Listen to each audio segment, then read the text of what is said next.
Moltes gràcies. Abans de començar, m'agradaria dir que aquesta moció ens aplega a través de Joves País Valencià Compromís per Vila-real, que els regidors del grup municipal ens fem eco i la traslladem al ple de l'Ajuntament.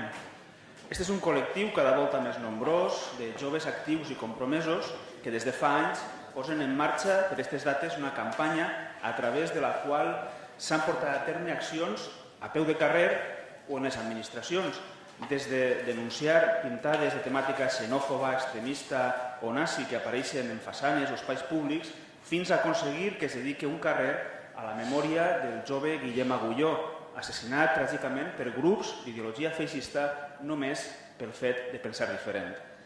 Crec que és molt important saber des de quins ulls es contempla el tema de la memòria històrica.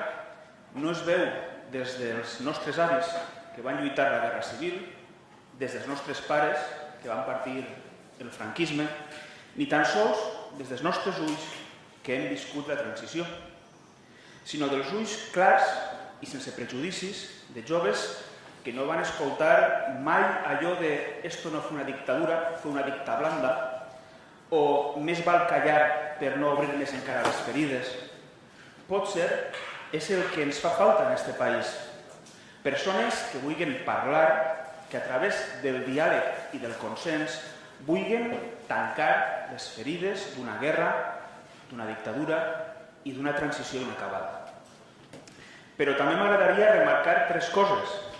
Primera, que no és una moció que vagi en contra de cap institució, ni particular, ni d'aleshores, ni d'ara.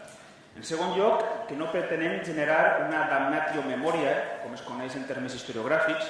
No volem esborrar el passat perquè, ja ho diuen, que el poble que oblida el seu passat està condemnat a repetir-lo.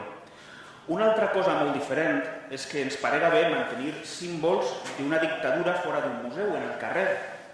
I ja que alguns defensen tant la Constitució quan els interessa, doncs, evidentment, això són símbols anticonstitucionals.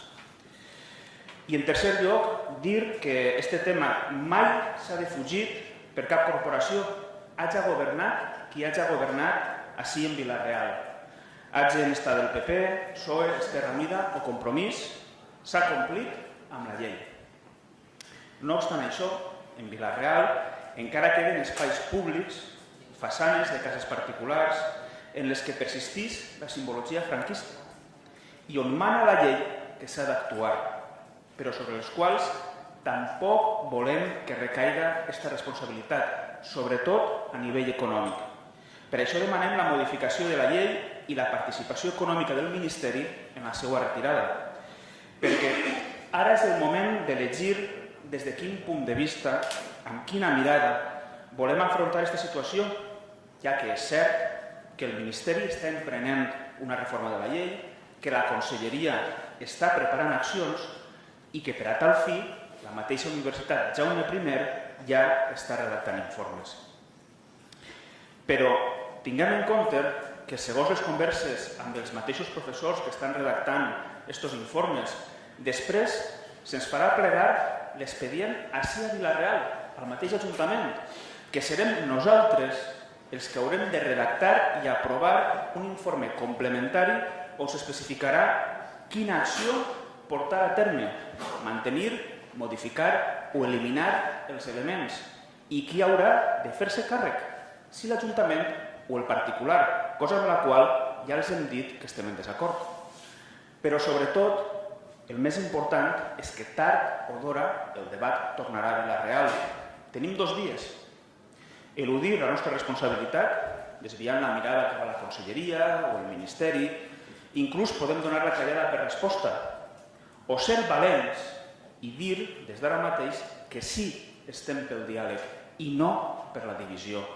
Perquè des de Compromís pensem que la solució no és callar per no obrir ferides, perquè possiblement és seguir generant encara una divisió que ja no existeix en les generacions actuals. Seguir perpetuant el cercle. Nosaltres pensem que cal veure amb ulls clars i sense prejudicis, potenciar el diàleg i el consens des d'ara mateix, perquè només així podem aplegar a trencar el cercle, tancar les ferides d'una etapa passada sumar democràcia per a mirar junts al futur. Moltes gràcies.